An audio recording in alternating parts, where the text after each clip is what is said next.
Our country,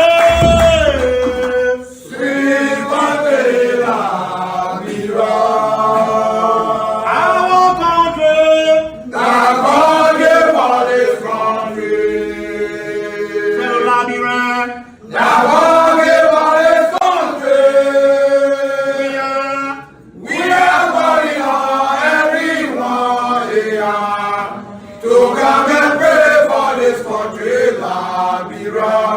Liberia. God gave us this country.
Ladies and gentlemen, welcome to I.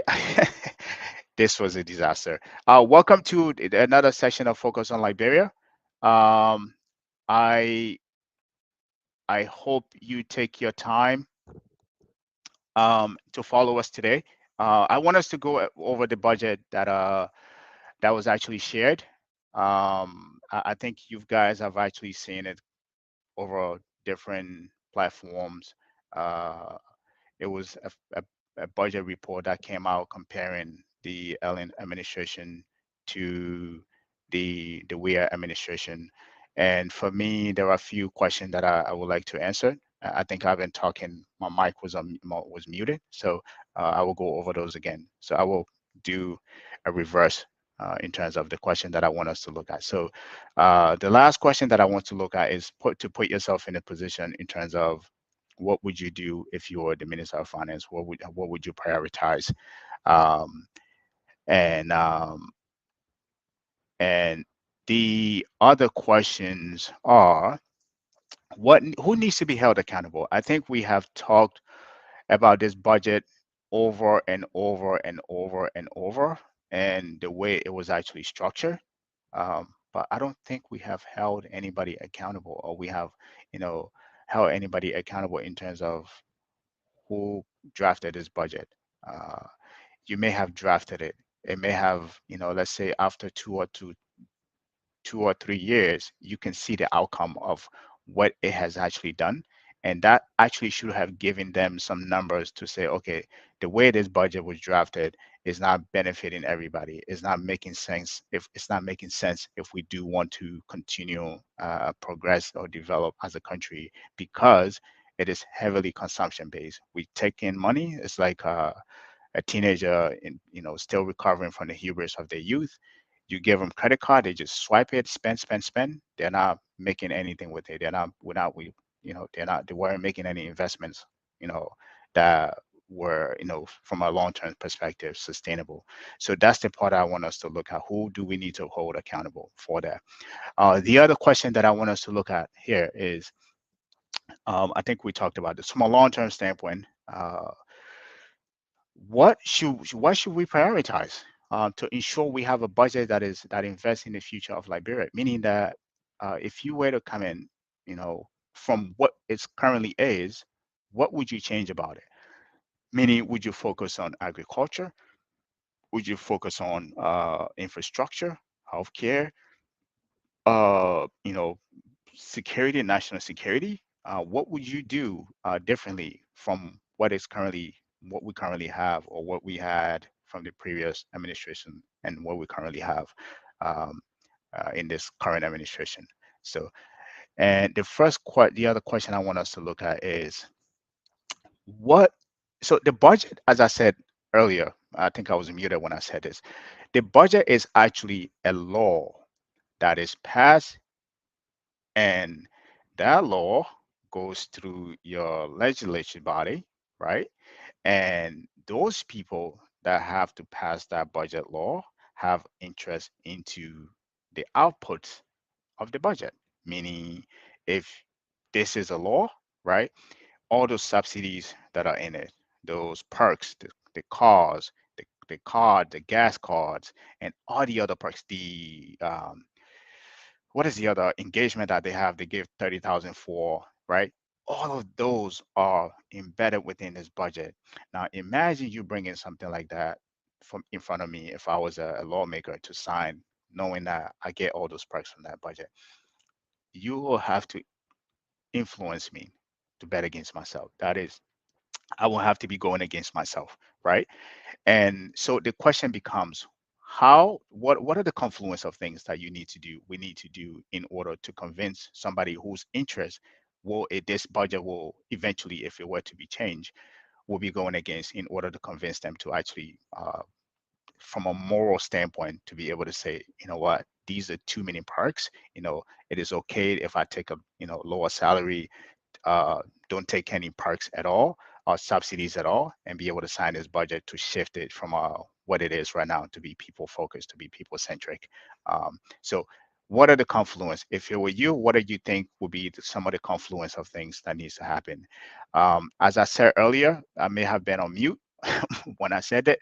When I said it, please do forgive me. And as I said, I will like your comments, bring your opinion, uh, but more importantly, I would rather your perspective. Opinion is something you can just formulate based on the conversation, but perspective is comes from a value standpoint.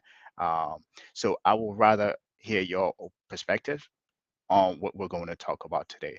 So without further ado, I think we should get into the budget. I will try to that the report. I will go over it for maybe uh, 15 minutes or 20 minutes, and then we can go back into the questions to answering those questions. But as I said, please do please do bring your comments and perspective to this discussion as well. So without further ado, ladies and gentlemen, voila la report. Okay, so hopefully you can see actually see my screen here, right? So this was a report that was done by the former Minister of Finance. I think he was the last Minister of Finance in the Ellen administration. And this report actually looks at uh, the cumulative budget from that previous administration and cumulative uh, budget for this current administration as well, right? And they, like I said, just basic subtraction and division and looking at allocation where things were actually placed, right? And I think for those of you who follow the Liberia social media verse and talk show, you've probably seen it on other platforms. And he was able to dissect it, as I said. So I would just, skim through it if that is okay. So if you look at the LA administration for 12 years, right? She, from a budgetary standpoint, the total was, we can say 4.7 or four, technically 4.8 billion. Um, and they got 4.8 billion compared to uh, we are administration, which actually thus far in 6 years, I mean, if well, about 5 years, going on 6 years, collected 3.5 billion. So one thing that you have to notice on that is that at the rate at the we are administration is collecting, their budget allocation, their budget, that they will far exceed the previous administration budget within the next maybe year or so. God forbid they actually do end up getting elected. But anyway, let me stick to the LA administration piece of it, right? And then you look at the legislative body, right? They got 309 million total allocation, right? Now I mentioned they collected $4.8 billion, right? capital expenditure capital expenditure was 400 and 4.2 billion 4.3 billion dollars, right? So you collected total 4.8, you spend on 4.3 billion, right? And if he actually broke it down further to the legislative body to, if you look at the total there is 3.9, and those are the ones that are highlighted, by the way. You're looking at it, right? Salary and consumption, one 160 million, right? I'm rounding it up here, so don't, I hope you're not confused. Um, Salary and a consumption, uh, grants, as I said, he went over this thing, so I don't want to, take my time and go over them all the time again. Uh, you know, you look all the way down here, the office of the vice president, which I think he kind of, I had him on another show. He kept emphasizing on the office of the vice president. Huge, 17.4 million dollars, right? And the Ministry of Health. I think that is, if I'm reading this correctly, is 400 um, million, right? Which it's significant in terms of allocation. If you look at over a period of um, uh, 12 years, but in comparison to the budget itself, it's not really much. It's only a fraction of it. Um, and if you go down further down, if you look below that again, what they actually spend on actual services in terms of salaries and compensation was 348 million, which is a whole 87% of it was spent on consumption. And again, I think the story that they were actually formulate that this is actually telling you here, which I think the narrative was, um, is that with all these breakdown that you're actually seeing on the screen, like a significant amount of it is actually spent on consumption, and that's the theme that he kept saying. Right now, let's go to the current administration. Though they're actually, what is it, 5 years? I think he probably rounded this up. Well, yeah, technically 6 years. Elections coming up, right? 6 years in, they got 3.5 billion, um, which is huge amount. Um, uh, they spent a $3.1 billion on reoccurring expenses, right? If you and you, as you can see on the screen there, the same thing with the legislature, which is 307, and the same thing if you look at the policy and whatever it is, another 307. You look at the office of the vice president, it's a lot less this time, but again, this is 6 years compared to 12 years. So if you want to do a quick math, even within, if you were to go another year, it'll equate to what the entire previous administration spent on 12 years.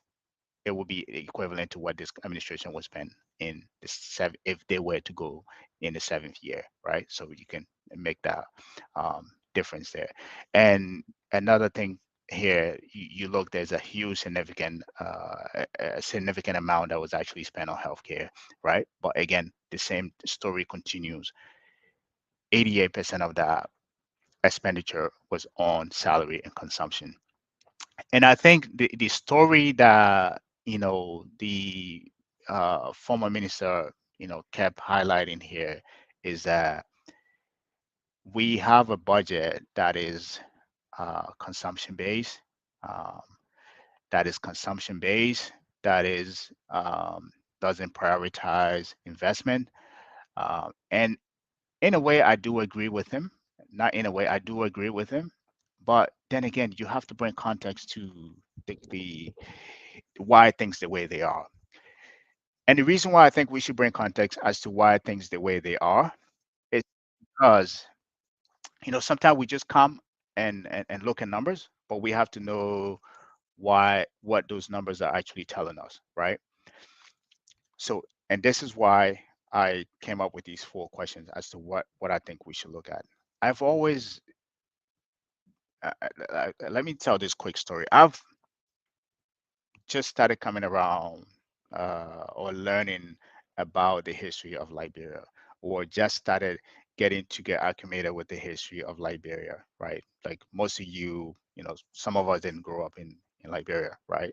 We were, we call ourselves global citizens, right?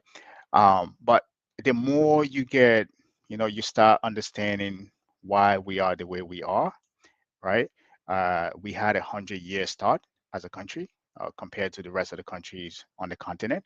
Um, we were way over 100 years before all these other countries on the continent started getting their independence. So we had 100 year start. So from my perspective, when I start looking at the country, I kept telling myself, we're supposed to be the it fact for what uh, uh, education is supposed to be of education on the continent. We're supposed to be the a factor. We're supposed to be a financial hub, a tourist destination. Like we're supposed to be in another form, in another word, a model for the investment, a model for an advancing economy. Like what you see in Botswana, what you see in South Africa, what you see in the northern part of Africa, right? We supposed to be at that level. Why? Because we had 100-year head start compared to the rest of the other African country. On average, the other African countries started getting their independent about in the 50s, late 50s, 57, I think is the latest, right?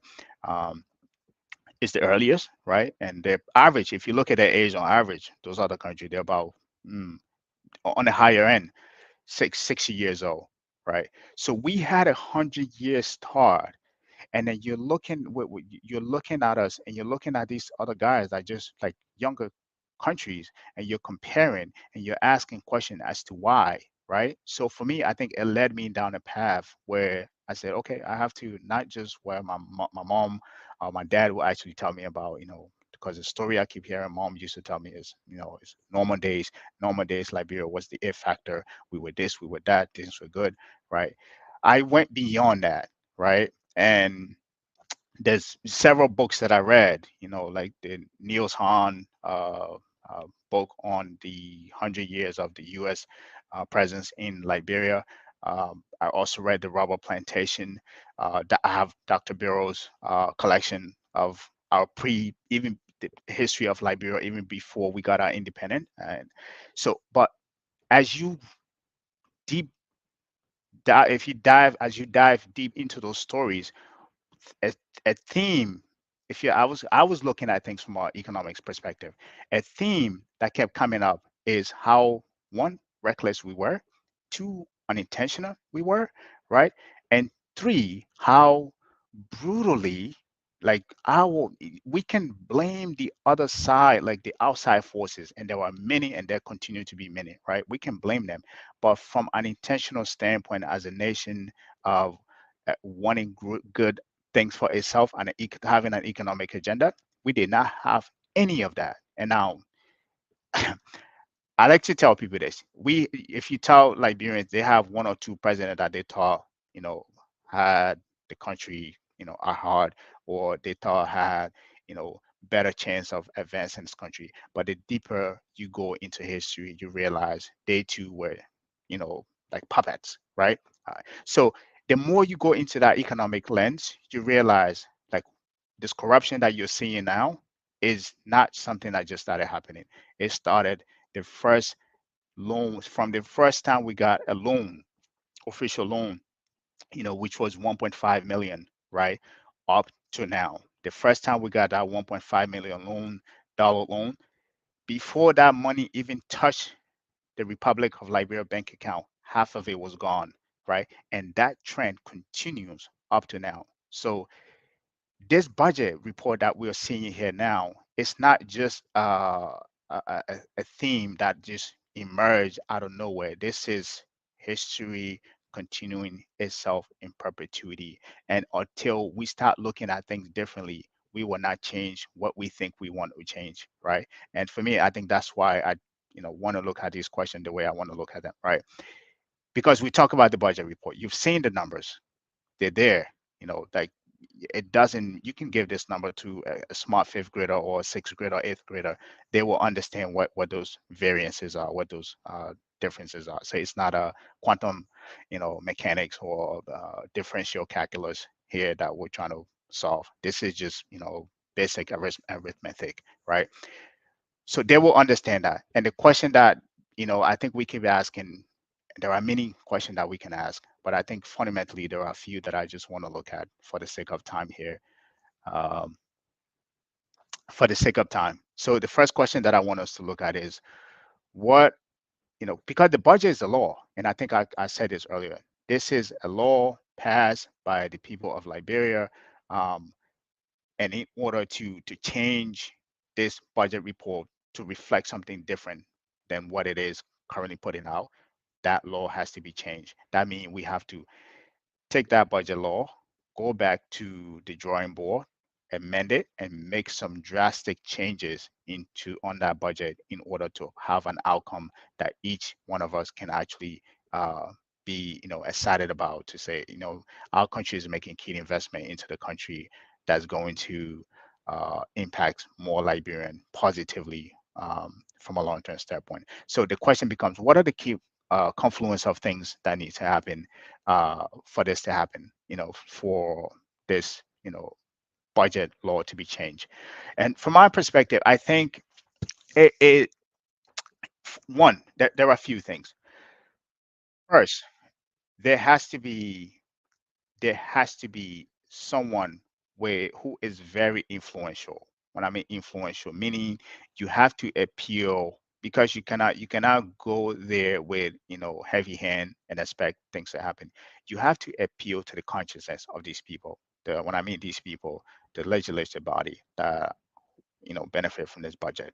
you know you have to appeal to their moral compass, if it is actually there, right? Now this is looking at things from uh you know the logical perspective, right? So that's the first thing you need to do.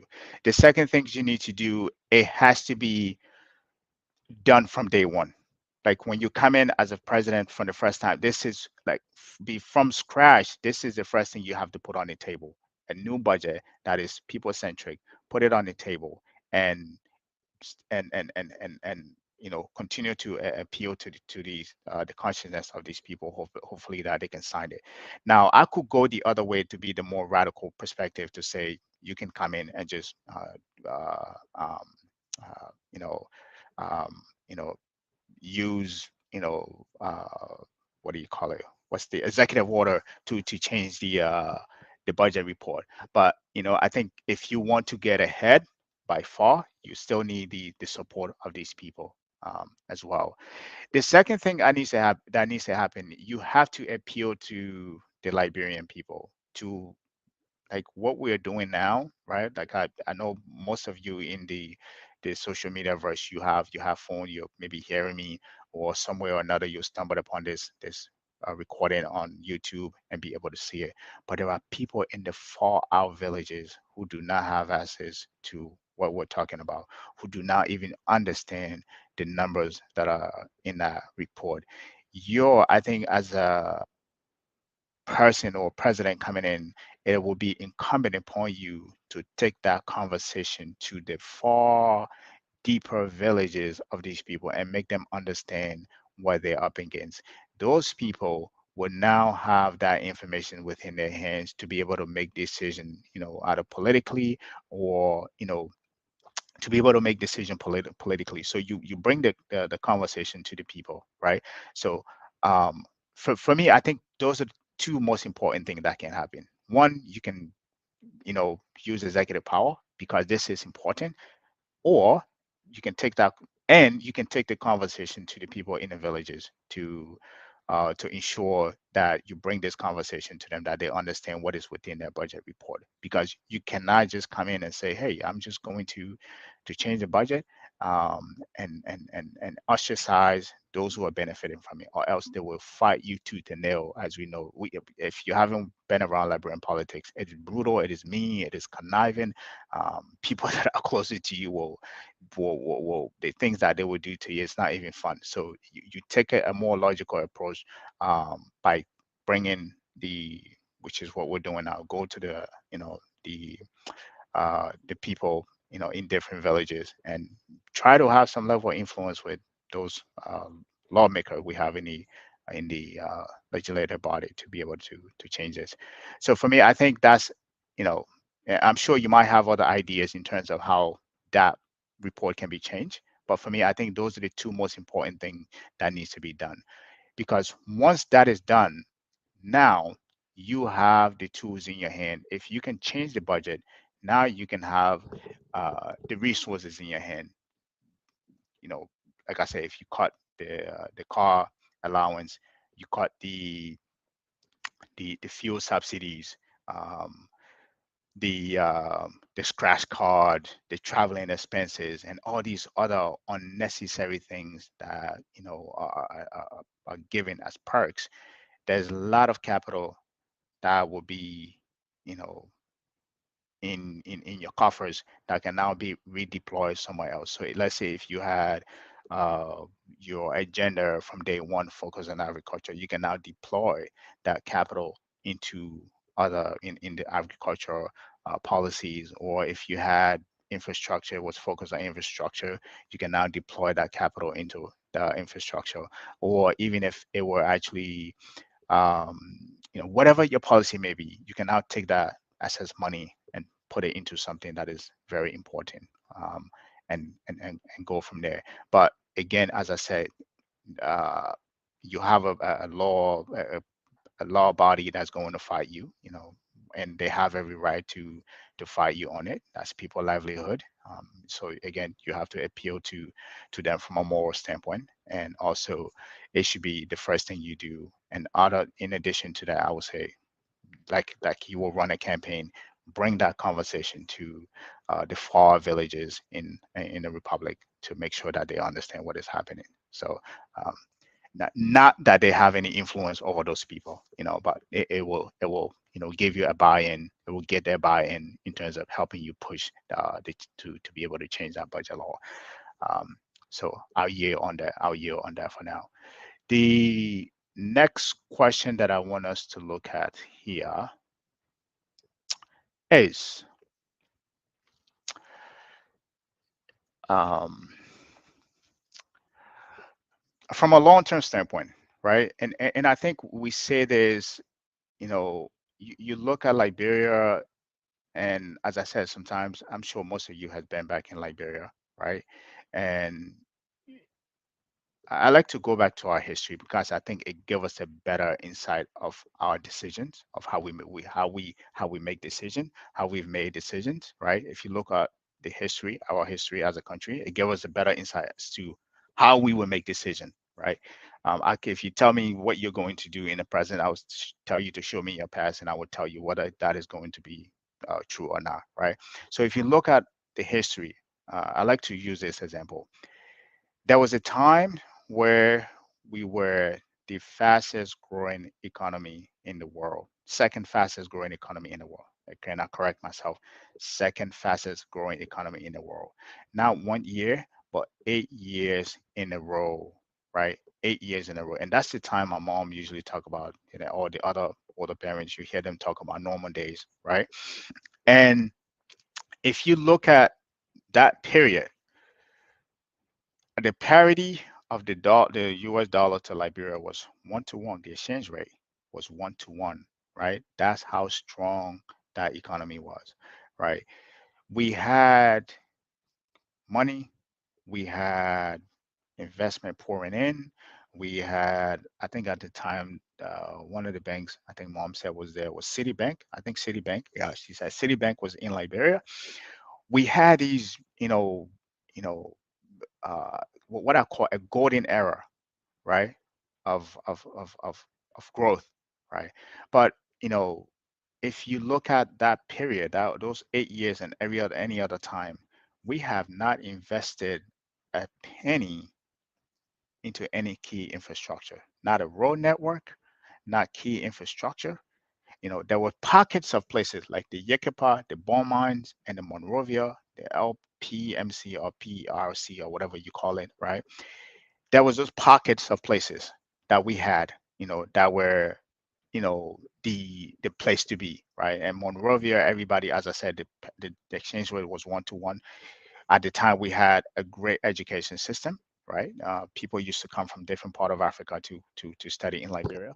But in terms of other hard infrastructure or intermediaries, right, that will sustain us from a long-term standpoint, they were not built, right, at all. So most of that 8 years and that level, that quantum of money that poured into the country at that time remain right in those pockets of places that I talked about earlier.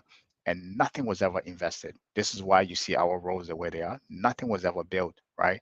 Um, and people will argue with that. People that live in those era will argue with that. So, oh no, it was great. It was this and that.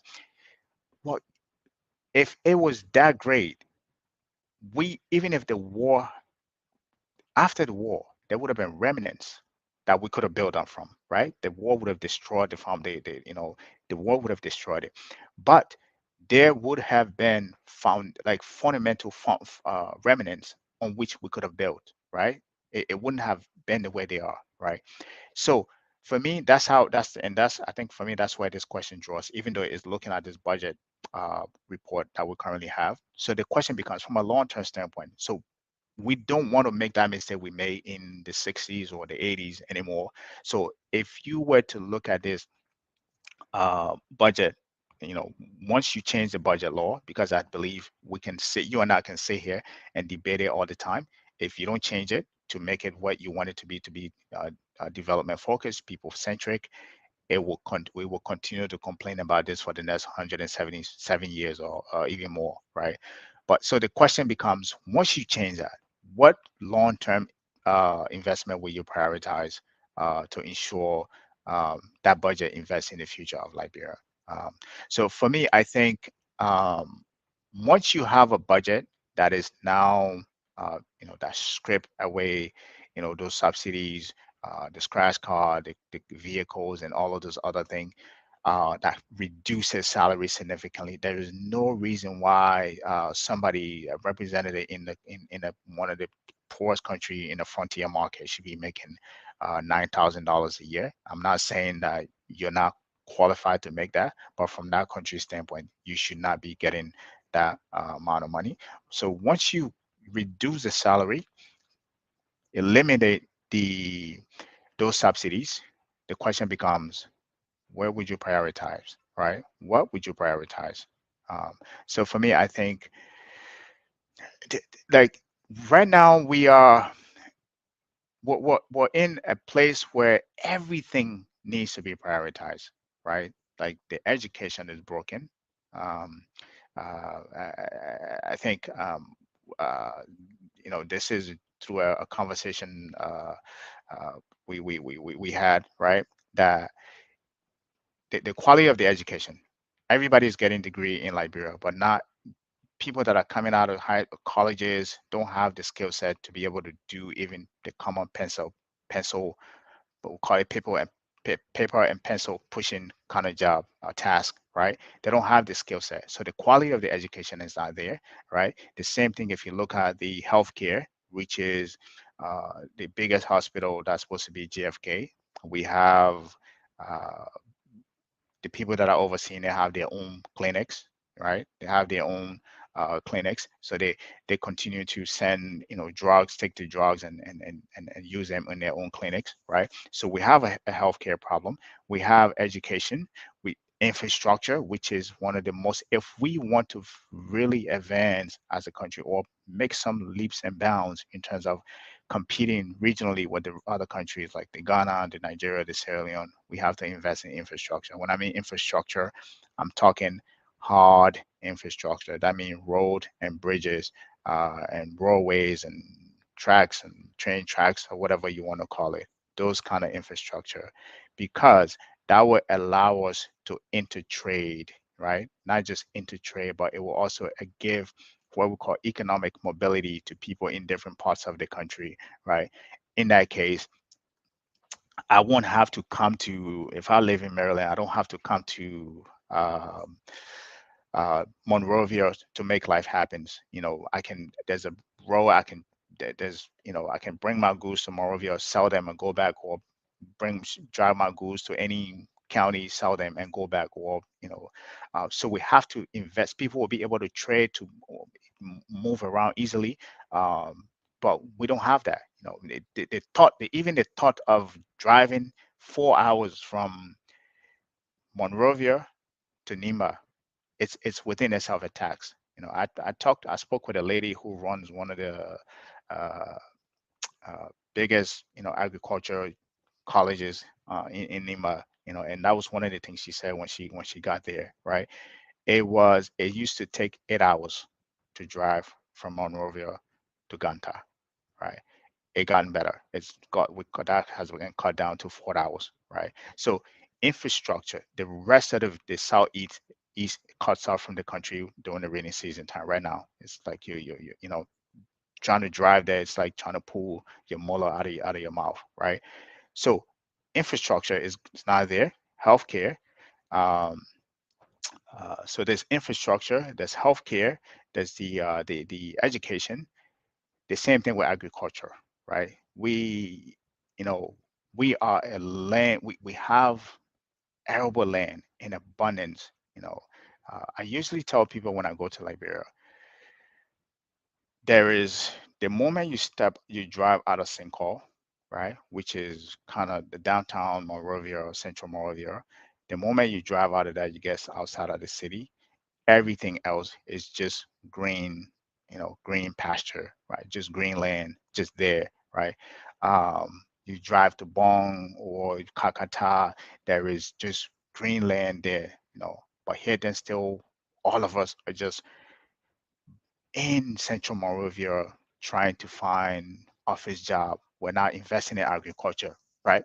Now, I make that argument loudly, loosely, in the sense that, you know, um, people because everybody is just in Monrovia, right?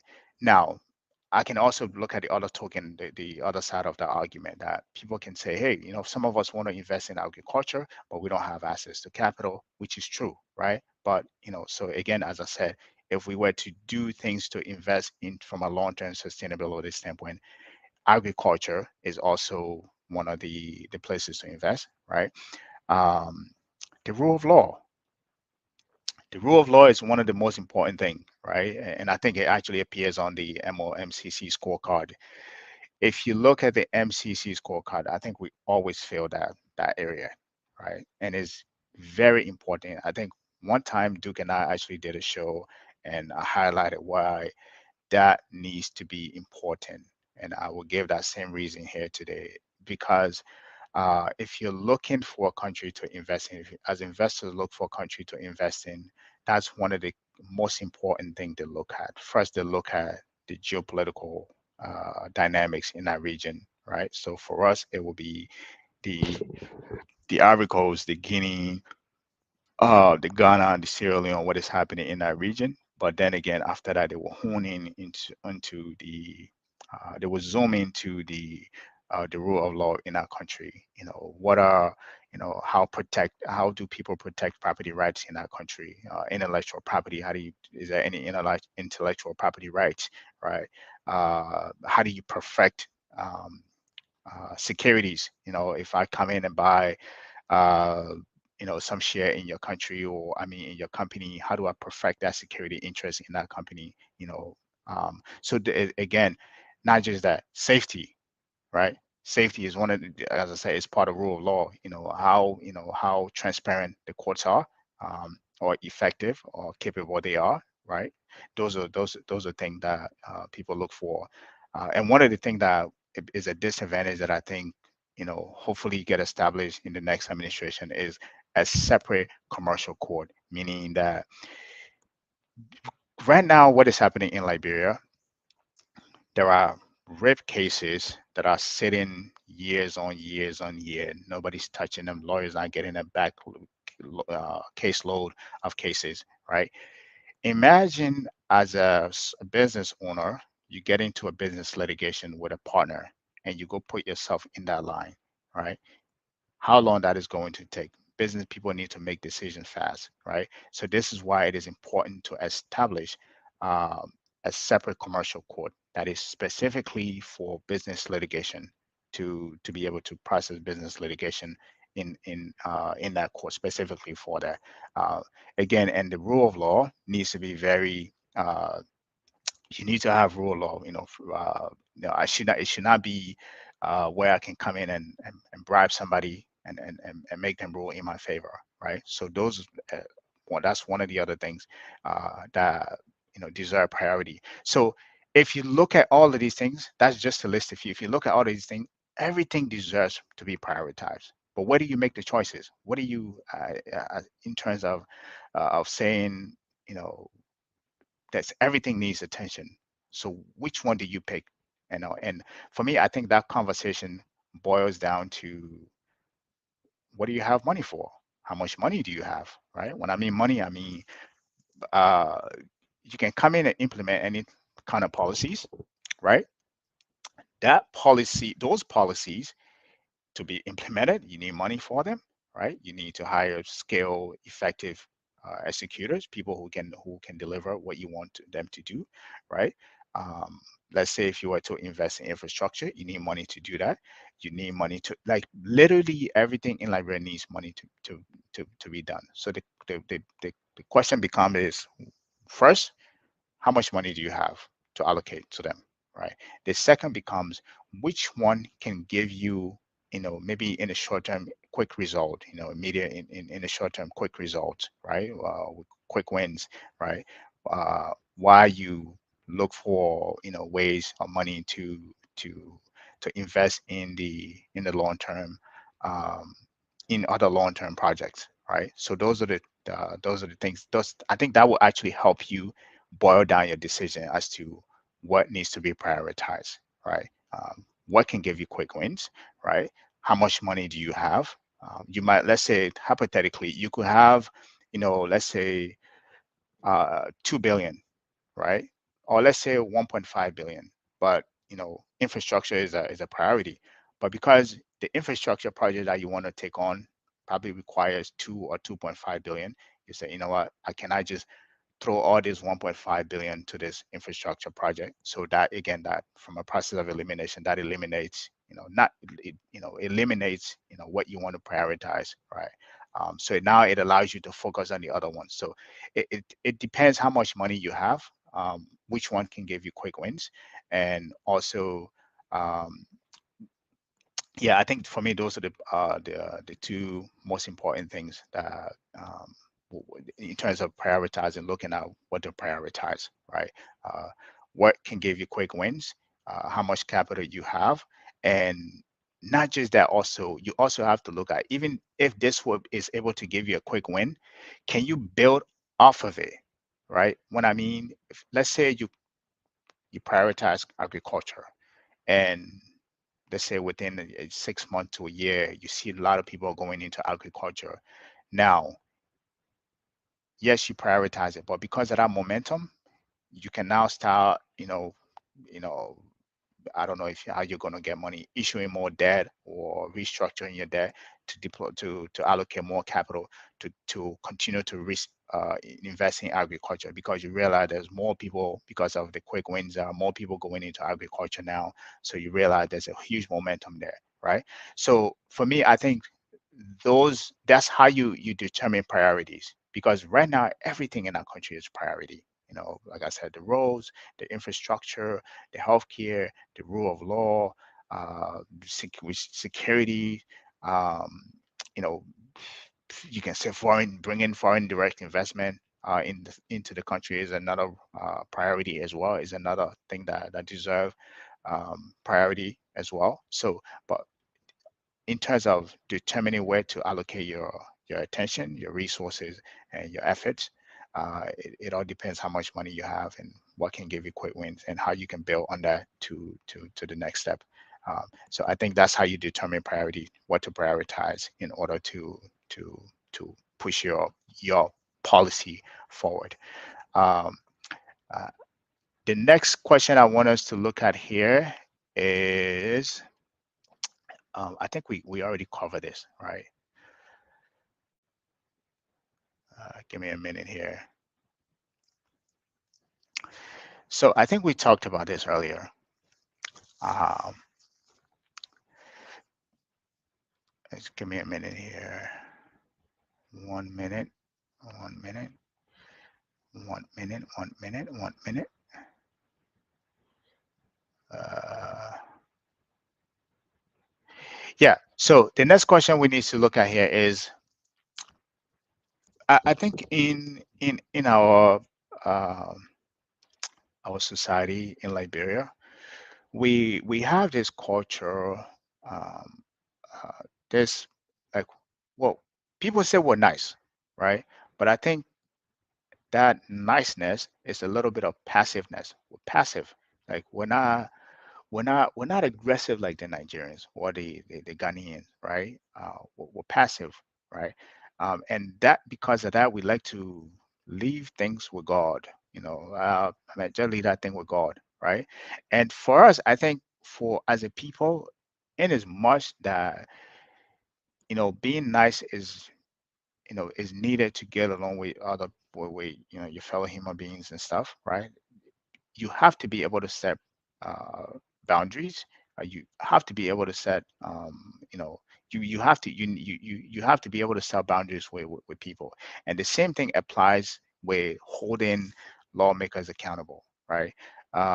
We have this small country, well, almost because everybody is so based concentrated in Monrovia. Everybody knows somebody that knows somebody that knows somebody. We know each other, right? It's only a matter of time you can ask for somebody and they will say, "Oh, I know that person," or "I know somebody who knows them," and because of that, everything that plays into our body of politics and how we do things as well. Um, the same thing here. I think we went over the budget, right? Looking at that budget, we have seen over 12 years, everything in that budget has been based on consumption, consumption, corruption. We can go back to the contracts and the concession. We know we know who caused this problem, but what most of all don't do is hold those people accountable. Because the whole uh, cultural thing is that, oh, I know this person, or I know somebody who know them, so I don't want to talk about them, or this person is related to me, so I don't want to hold them to account in terms of because of that relationship. But we cannot have this kind of budget over the last 18 years that have put out uh, this kind of numbers, and we continue to have poverty, abject poverty all throughout the country. There is not life's supposed to happen what we call in gradation.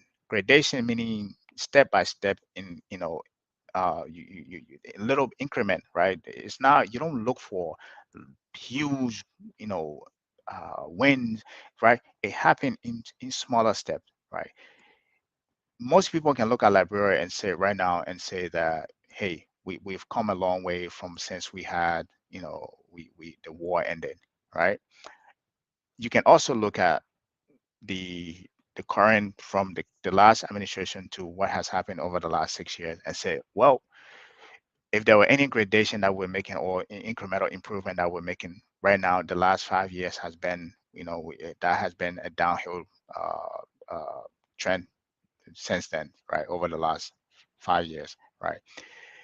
Yet we know everything we do in our budget, Liberians do not benefit from it.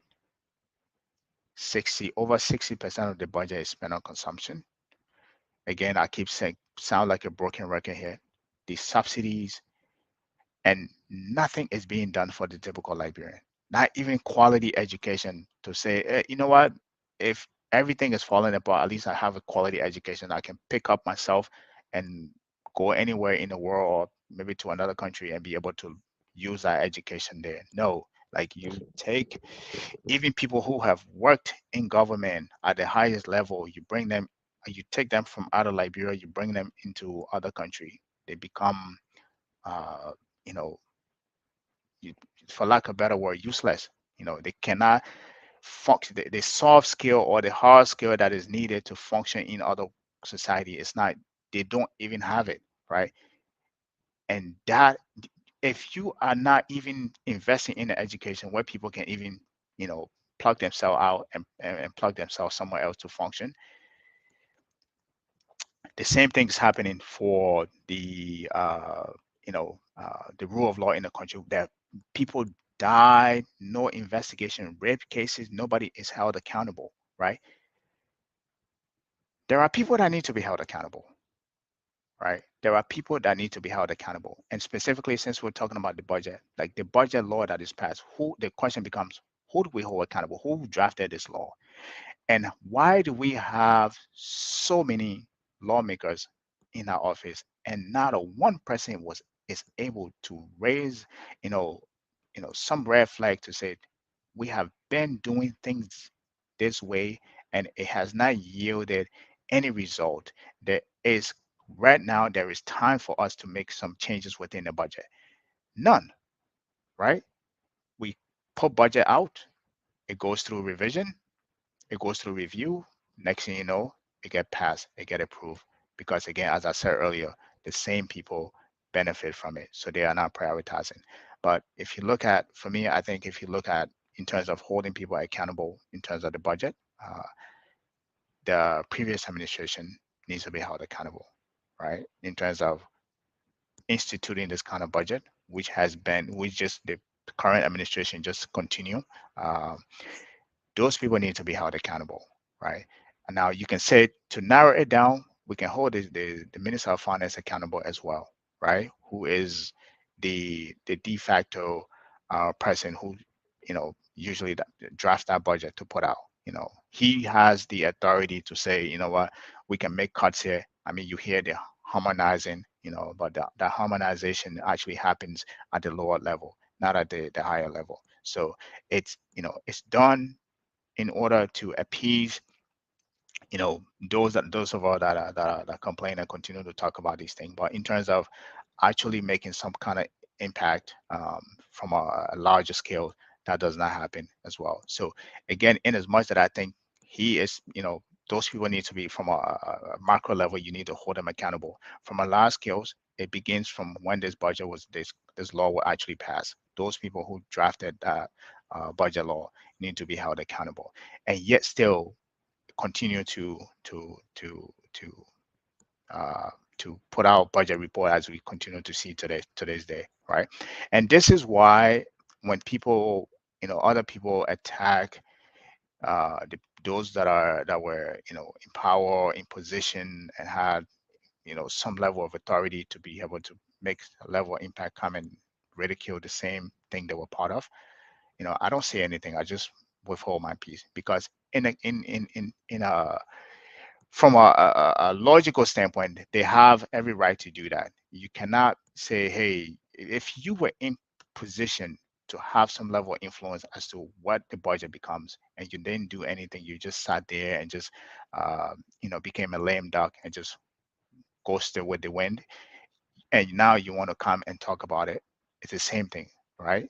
I don't, as I said, I don't like to play politics. It seems as if, let's say, as though a United Party person was in power, you know, they were responsible for this, massive level of consumption, and now they're coming to speak about the same thing that they were part of, which this current administration is just continuing, right? It's a level of hypocrisy, right?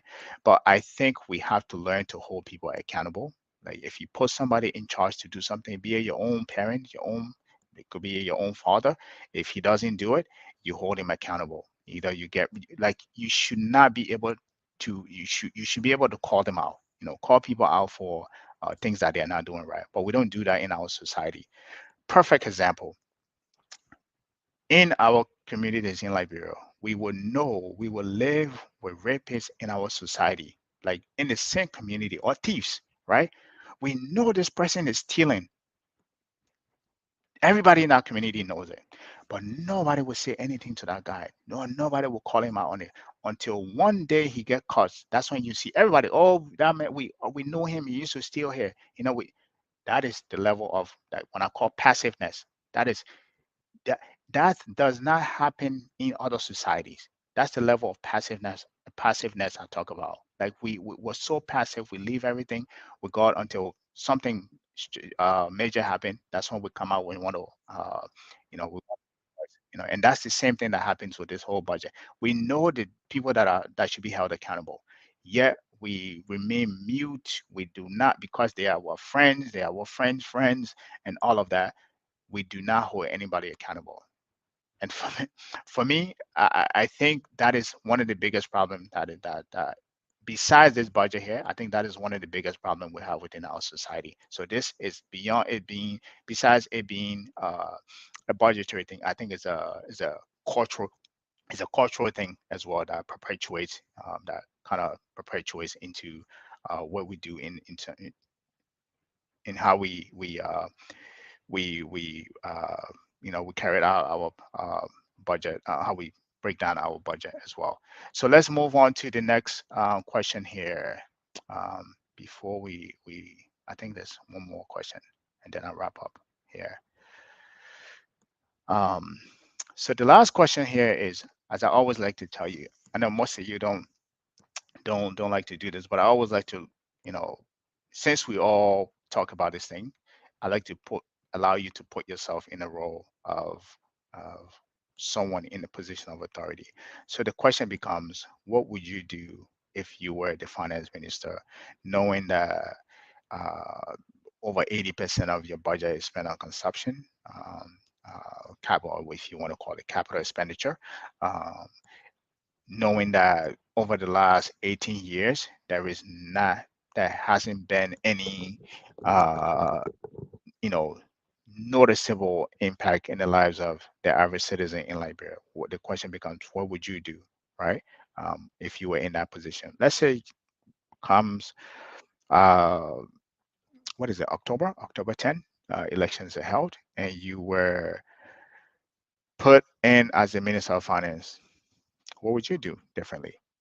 All right. What would you prioritize? I think we talked about that, but what would you do differently given the current uh, uh, systems, given the current scenario, given the current way of how we do our budget, given the current allocation that we have, given the current allocation we have for the office of the vice president, what we spend on healthcare, what would you shift around? What would you prioritize? And I think I asked this question more, but I want you to put yourself in the position of the Minister of Finance, where you have now the authority to effect change from a granular level, right? What would you do differently um, than what is being done right now? And what you think about that, what I want to do is, I think for me, I think I said this before. First, I will revise the salaries that are being paid to uh, the representatives, the senators, or even the office of the vice president. I will look within the budget where we actually spend on the security. Um, you know, uh, I will also look at what we spend on public sector investment. I think the last time I checked the budget, it was 7 million, right? Can you imagine that's 7 million out of almost 800 million that you only allocating 7 million into for public sector? I think it's 10 million now. 10 million into public sector investment. What would you do differently, right? So for me, as I said earlier, I would cut, like literally cut in half every current budget. I mean, salary as it stands, cut in half. Listen, there are people that will like to serve their country, right? If you just pay them adequately, not exorbitantly, right? If you pay them adequately, some will even take sacrifice, right? Take a huge significant pay cut to work for their country to serve, because that should be a privilege, right? It shouldn't be a place where you come to get rich. It shouldn't be a place where you come to, uh, you know, um, get, be a big shot, right? Exactly what Thomas Sankara did. I will eliminate every vehicle. The only people that will probably be allowed to get vehicle allocation will be the president, the vice president. Everything below that, I will cut it. Done. The scratch card, eliminated. The fuel subsidies, the traveling expense. If you want to buy a car, you're getting paid salary. You can buy a car from your salary. You want gas, you're getting paid. You can buy gas from your salary. The same thing. Eliminate the gas subsidy, the traveling expense, the and all those other subsidy that we and allocation that we have for those people. Uh, Again, as I said, I will cut the salaries in half. Right now, once you do that, there will be a huge pile of money, right, that you will have. That quantum of money, you can now start. I think we answered this question. You can now start looking at places to deploy it. Right, you look at, you know agriculture, right? I also look at how much we spend on healthcare, right? Who's actually in charge of the hospital? You know, you should not be in charge of the biggest hospital, not any hospital, and have your own clinic. If you do want to run your own practice, I will put somebody there, a doctor there who can run it, who does not have that, right? And for me, once you you make those cuts in those areas, right? You can now take that money and start looking at, first of all, I say this, and I think I said this publicly at one point. The University of Liberia, the alumni. I know I'm going on a tangent here, but I will say this: you guys have to step up. You guys have to step up.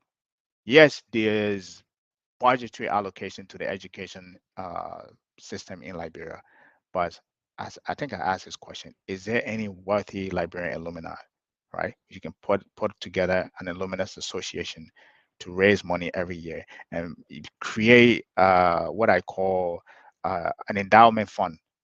Give it to somebody professional to manage it that you can take from every year to invest in projects in at that university to make it what it used to be at one point, right? You cannot come from an institution and continue to watch it fail miserably, right? So again, that's I know that was a side conversation, it was a tangent, but that's something I guess I want to urge you guys to do. You guys have to step up and do something.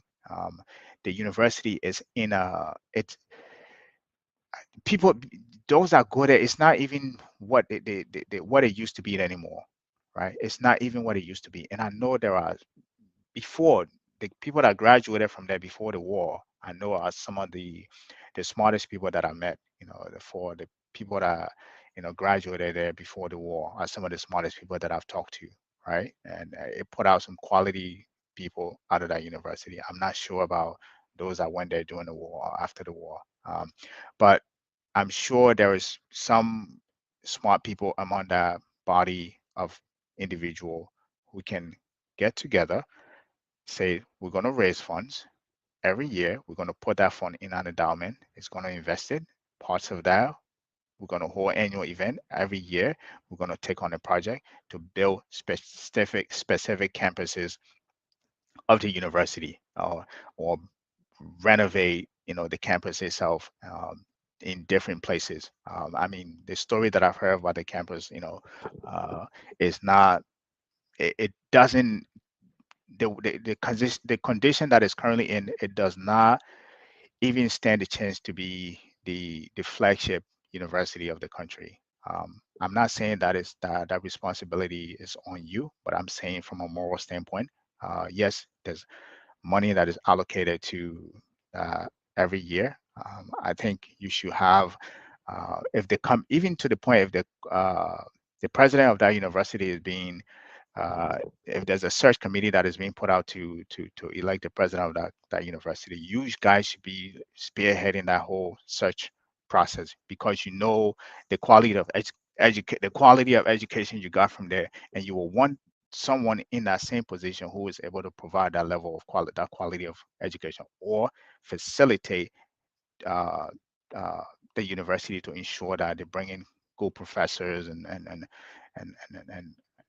teachers to be able to provide that level of quality of education. So this is something, if had I gone to that university, that's something I would have done. First, you got to ensure that that you have some kind of alumni committee. I'm sure there are. Actually, I think I've been to one, but I don't know what their priorities are in terms of what they plan on doing. I've heard that some of you have given money, and every time it goes into corruption. But I think you have to take a hands-on approach, in terms of if you want to do something. If you keep giving money to a kid to go buy something, and every time they go to buy something, they don't bring by your change, right? After that, you gotta take steps, right? If you keep giving money to the university and they keep mismanaging it, I think you have to take a hands-on approach to do that. But anyways, that was a side conversation. I went on a tangent there. So, but again, if I were the minister of education, I mean, the minister of finance, I will make sure that you know um, the money that is being, um, some of the after those cuts, right? Some of the money I will invest heavily in the education system. In terms of quality, uh, teachers training, curriculum, uh, even if that means uh, the kind of material from the 12th grade up to, uh, I mean, from kindergarten up to college level, the curriculum that should be taught in school, investment in that area. You also have to look at also have to employs a lot of resources into agriculture. You know, agriculture is, I know we don't believe it or not, we don't like to work. Believe it or not, at least we have shy away from the soil. That's why everybody run to Moravia, and part of that was by design. So I can't blame everyone that run from the villages and come to Moravia to live there. It was part design, and but we have to bring people back to the soil to be able to invest in agriculture. We should be producing, even if we don't grow rice, we should be able to grow pepper. We should be able to grow bitter ball, cucumber, and all those little fruits that we import from other country. Watermelon, like can you imagine trying to go buy watermelon and you importing it from another country? All those things, even if that means forming cooperative in very specific counties to do that, then so be it. Like invest in the what I call the breadbasket of the country to invest in those area. And anybody that wants to go into agriculture, also, I'm a biggest one of the biggest proponent because that is, it's a bias from a bias standpoint. That is what I do in the finance, right? I believe the, you know, to invest heavily in the financial infrastructure, be it, um, hard infrastructure or the intermediaries that goes with that, meaning um, recapitalizing our banks. Uh, um, Floating our exchange rate, right? Floating our exchange rate, our interest rate as well. The repatriation law that we have in our country, profit repatriation, um, to make sure, because in as much that I'm saying all of these things, all these policy items that we talked about, you cannot go far without a big financial system. So again, I will invest heavily in the financial system, but most importantly, recapitalize the banks, right? When I say recapitalization, what do I mean by that? I mean that we operate on what we call a fractional reserve system, meaning uh, you whatever deposit you have in the bank, let's say you put $100 in the bank doesn't have to have that $100 there all the time to give to you to take out, right? They don't, right? Because fractional is fraction of it will be there, the other half will be invested, right? Now when I say this, I think it's a whole another podcast we have to do on this, and I will make sure I add it to our list. But let me just give you a snapshot of what I mean by that when I mean recapitalization. Recapitalization meaning that, okay, let's say you're a great lawyer. You're probably one of the best corporate lawyer in the firm, I mean, in the country, right? You have a law practice in Central Moravia.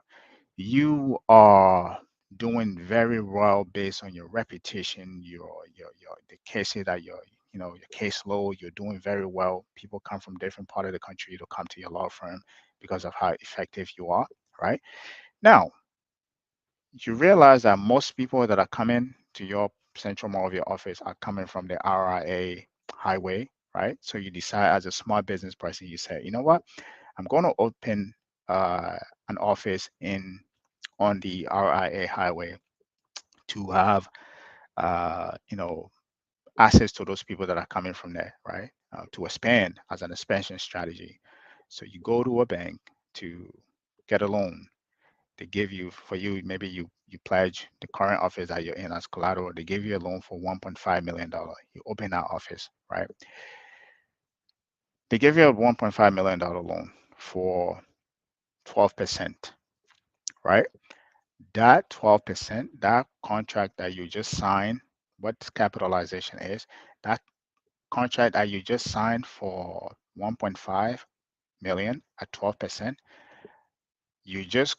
what you just did, you and the bank just created money that never existed anytime, any place in that country. $1.5 million that never existed our banking system, right? Just because you signed that doesn't mean the bank have it, right?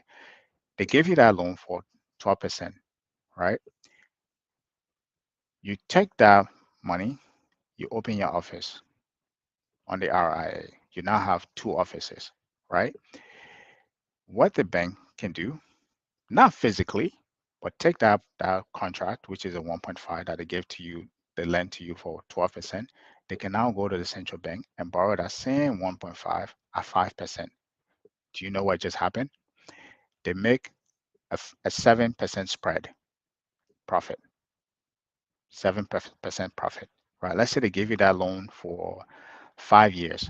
For the duration of that 5 years, they will make 7% profit. Every time you make one payment, any payment you make, they make a 7% profit on that exact payment amount that you make, right? So that's the spread that they make. They lend it to you for 12%, they borrow it at 5. They make a 12% spread. That is money, as I said, that they just created that has never existed at any point in time in the history of that country, anywhere in that country. Now, multiply that by other law firms that are there, other sectors and other people like real estate and other businesses that are borrowing. That's how you create demand. That's how demand starts. But the point that I'm trying to get here is banks do not have a lot of exposure because they don't have enough money. We don't operate, we're supposed to be operating on the fractional reserve system. They give you loan for a short period of time because they want that money back right away, as if they need to have all the money in the bank. I don't know if they forget that we operate on a fractional system. They want that money back right away to go lend to somebody, right? So this is why I will focus on recapitalizing our banks, right? The other side of that equation is a whole nother topic. It's about job creation. You had first office in Central Moravia, right? You take you just started a new office on RIA highway. Because you now have two offices, you will not be present in one office. You'll split your time between both offices. So you hire maybe 2 or 3 lawyers to run that office on RIA highway, right? Now, and maybe 1 or 2 assistants. What you just did, you just created 2 or 3 jobs, 3 or 4 jobs or 5 jobs within that, right? Multiply that over different businesses, different industries, sectors within the country. This is how jobs are created. I know we talk about foreign direct investment. You won't even need foreign direct investment, right? If you just recapitalize your banks, where these banks are able to lend to the average businesses in the country, right? I know duration in terms of exposure, not duration, but exposure to a specific uh, borrower is a big problem because they don't have enough money. So every time they give you money is for a short period of time because they want it back. This is why you see when you go borrow money, even build a house in Liberia, they give 24 months to pay back maybe 200,000, as if you have, you know, the average person in Liberia have that money laying around, or even the average person in the diaspora has that money laying around, right? To go just give it all at once, right? So this is why if I were, or if you were to become the Minister of Finance, I would think you should focus on the the recapitalization of the banking system. Not only recapitalize them, make sure they're well regulated, meaning regulations, meaning you monitor what interest rate people charge. You set so over here in the United States, we have the highest interest rates you can charge from a regular banking place is for the credit cost is up to 30%. You cannot go over that, right? Um, but in Liberia, there's no regulation. The regulation on the type of interest rate we charge, even on the small lenders, right? So I will make sure that that is in place as well, in addition to the capitalization, to make sure that consumer are protected. Because you don't protect your consumer, is imagine somebody going to borrow money, let's say 100,000, and you charge them 30%, right? That person go there making, you know, interest payment and principal payment and servicing their debt. You know, that business could have maybe a 1 or 2 quarter bad quarters, and that could mean they could default on that loan. And the default on that loan that could get them, you know. But if they have a reasonable interest rate where they're you know they're able to that, even if they have one or two or bad quarters, they're still able to to make payments on that loan, right? You will have enough people borrowing because they won't be afraid to borrow because they will know that, you know, they're able to service whatever debt they're taking on, right? This is why not only recapitalizing your banks are important, but also ensuring that consumer have protection in terms of the kind of interest rate you want to charge them. So for me, I think that is the biggest part I will focus on, in addition to the agriculture and the school system and the rule of law. The rule of law part that I mentioned is meaning that investors will come in your country. They will want to invest. They want to be protected. I know I mentioned the interest rate and the exchange rate. Now, the reason why I mentioned the exchange rate is because for those of you that are in finance, right? Currently, as we have, Liberia interest rate are not floated, meaning it is not it is not market based. The market isn't determined by supply and demand.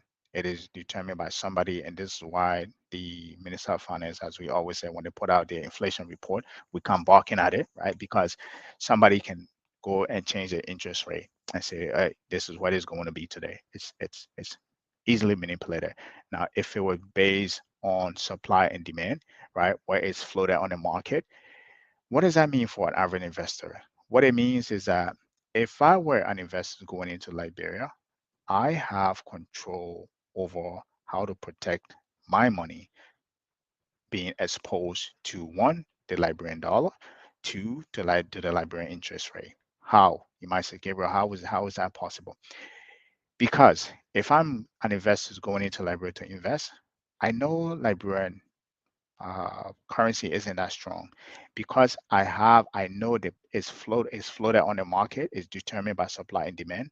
I can hedge it, right? I can hedge it. I can protect myself against that.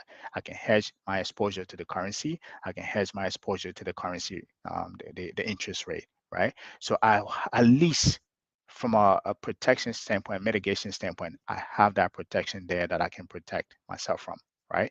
The rest of the other thing I need to be able to. These are just uh, BAU business as usual things that I can risk, I can look for and mitigate as well. But people want, from an investor standpoint, I want to have control over my money. I don't want to just go take a huge quantum of money, dump it in a country, and then I have exposure to their currency, but their currency is not determined by the market forces. So I have no control as to what can happen to it. They can just, anytime they can change it on me, and I could, my money can lose value. So that's what I will focus on, having floating the exchange rate and of the country as well. And I talked about the rule of law. I know I keep jumping over that. The rule of law is important as well because, as we say here, you need, not every business transaction you get into will go, as you expected. There will be litigation. People will try to uh, siphon you out of money, right? Or out of deals, and there will business litigations will come up. You would trying to sue somebody, right? Again, our court system as it is backed up. You want a process, a separate court, commercial court process that is able to litigate those business cases as fast as possible, as well. And last but not least, I would say also the times it takes to register a business. I want to cut that down. You should be able to do that online. If you can show a proof of registration, I mean, you can show your ID. You can show that you are who you are, and that again, that is a whole nother story in terms of identity, right? We should be able to register the business online without any um, uh, without trying to wait for 5 years, I mean 5 days or even 7 days or however long it takes to register business in our country. So if I were you, if I was someone in that position, those are the things that I will focus on. And I think for me, in as much that we can talk policy here, this one, and that one. At the end of the day, everything survives and thrives on money. And if you implement your policy, in order to implement your policy, you do need the financial resources to do that. So I will leave it on that note. As I said, this was a conversation I wanted to have. I was hoping that the other guys were going to join me, but I think most people are busy, and I didn't want to put out a flyer and without having the conversation. So I figured I talked about this. Hopefully, you were able to enjoy what we covered today, what we talked about today. Next week we will be on here at the same time at 3 p.m. What we're going to talk about, I don't know yet, but I think we have a line of topic that we want to talk about. So hopefully you'll be able to join us. So without further ado, I think I've been talking for way too long. Um, Hopefully you're able to learn something from here. As much as I enjoyed being on here, I look forward to see you guys um, next week at the same place uh, and the same time. Um, and as we always say,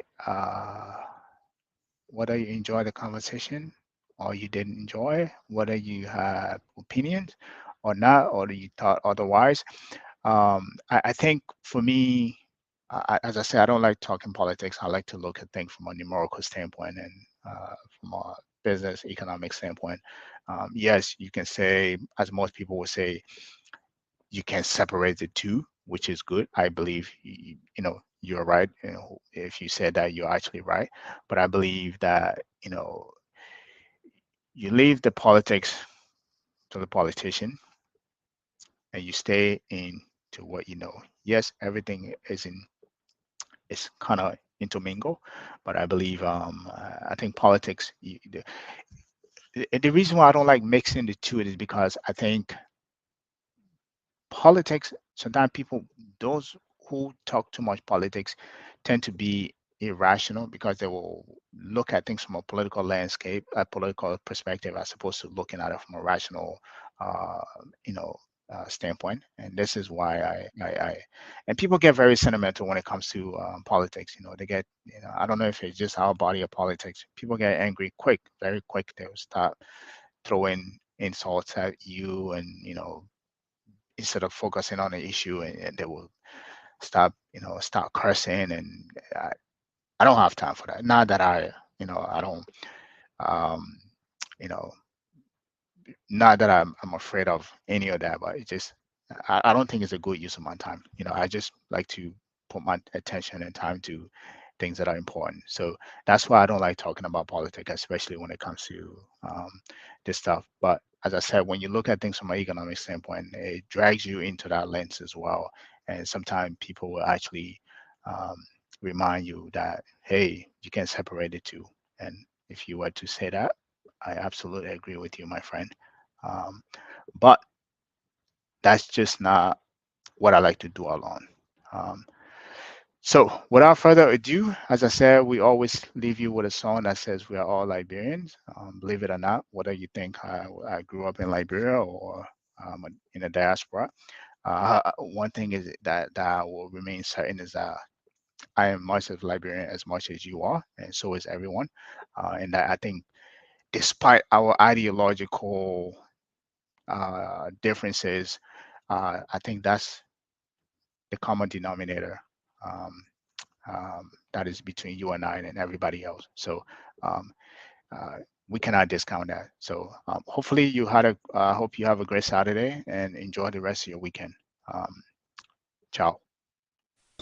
We are Liberian. Liberia is our home. Liberian people. Either you raise it or we want. Liberia, oh. Either you raise it or we want. Liberia, Liberia.